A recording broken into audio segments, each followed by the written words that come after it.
സ്നേഹം പ്രകടിപ്പിക്കാനുള്ളതാണ്, അതിന് ഭാഷകൾ വേണ്ട. ഡിമെൻഷ്യ ബാധിച്ച് അപ്പന് മരുന്ന് കൊടുക്കാൻ നോക്കിയിട്ട് ഒരു രക്ഷയുമില്ല, വാ തുറക്കുന്നില്ല.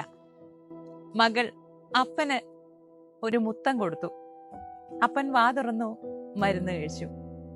സ്നേഹം പ്രകടിപ്പിക്കാനുള്ളതാണ്, ഭാഷകൾ വേണ്ട.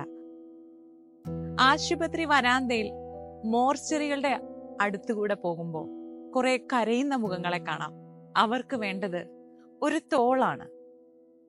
ചേച്ചി കരച്ചിലടക്കാൻ പറ്റുന്നില്ല.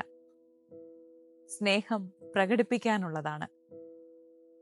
ചെവി കേൾക്കാനും കണ്ണു കാണാനും കഴിയാത്ത ഹെലൻ കെല്ലറിനും ഉണ്ടായിരുന്നു ഒരു പ്രണയം, പീറ്ററിനോട്, തന്റെ പ്രൈവറ്റ് സെക്രട്ടറിയോട്. എനിക്ക് ഇറ്റാലിയൻ ഭാഷ അറിയാം എന്ന് ഞാൻ പറഞ്ഞാൽ ഞാൻ സംസാരിക്കുന്നില്ലെങ്കിൽ പിന്നെ എന്ത് കാര്യം?